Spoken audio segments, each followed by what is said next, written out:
ఇక సైదుల వద్దకు వెళ్దాం. సైదులు, ఉమ్మడి ఖమ్మం జిల్లాలో పార్టీల మధ్య ఎటువంటి ప్రచార హోరు ఇంతవరకు సాగింది? ప్రస్తుతం ఎటువంటి వాతావరణం కనిపిస్తోంది అక్కడ?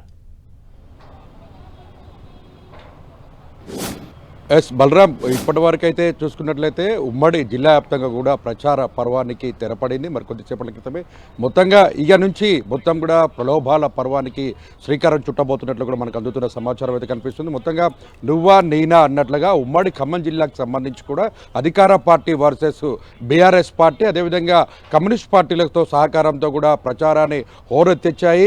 అటు ప్రభుత్వం చేపడుతున్న సంక్షేమ పథకాలను ప్రధానంగా ప్రజల్లోకి తీసుకెళ్లేందుకు అధికార పార్టీకి సంబంధించినటువంటి మంత్రులు పొంగులేటి శ్రీనివాసరెడ్డి, తుమ్మల నాగేశ్వరరావు, డిప్యూటీ సీఎం మల్లు భట్టి విక్రమార్క పెద్ద స్థాయిలో కూడా పూర్తి స్థాయిలో కూడా ప్రచార పర్వాన్ని కొనసాగించారు. మొత్తంగా చూసుకున్నట్లయితే ఈ ఎన్నికలను అత్యంత ప్రతిష్టాత్మకంగా రెవెన్యూ శాఖ మంత్రి పొంగులేటి శ్రీనివాసరెడ్డి తీసుకున్నారని చెప్పుకోవచ్చు. మదిర మినహాయించితే మొత్తం అన్ని మున్సిపాలిటీల్లోనూ కొత్తగూడెం కార్పొరేషన్లో అంటే 7 మున్సిపాలిటీలు ఒక కార్పొరేషన్లకు సంబంధించి కూడా ప్రచార పర్వంలో పాల్గొన్న పరిస్థితి కనిపిస్తుంది. ఇటు ప్రభుత్వం నుంచి ఇచ్చే హామీలు, భవిష్యత్తులో జరగబోయేటి పట్టణ అభివృద్ధికి సంబంధించిన అంశాలను కూడా లేవనెత్తుతూ ప్రజలు ఎదుర్కొంటున్న సమస్యలను పరిష్కారం దిశగా తాము చేపడతామని కూడా మంత్రులు హామీలు ఇస్తున్న పరిస్థితి. అదే స్థాయిలో అటు అధికార పార్టీకి సంబంధించినటువంటి వైఫల్యాలను ఎండగడుతూ కూడా అటు బీఆర్ఎస్ పార్టీకి సంబంధించి కూడా అటు మాజీ మంత్రి పువ్వాడ అజయ్ కుమార్ కావచ్చు, రాజ్యసభ సభ్యులుగా ఉన్న ఉద్దిరాజు రవిచంద్ర, మాజీ ఎంపీ నామా నాగేశ్వరరావుతో పాటు ఆ పార్టీ ఎమ్మెల్సీ తాతా మధు ప్రచార పర్వాన్ని అయితే విస్తృతంగా కొనసాగించారు. మొత్తంగా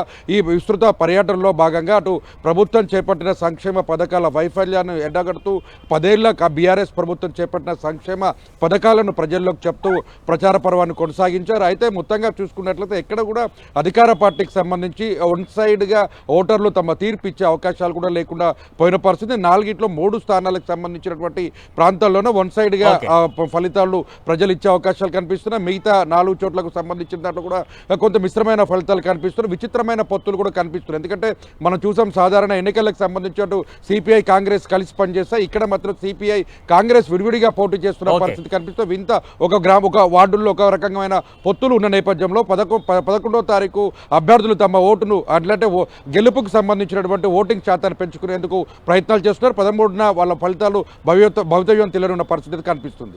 రైట్, థ్యాంక్ యూ.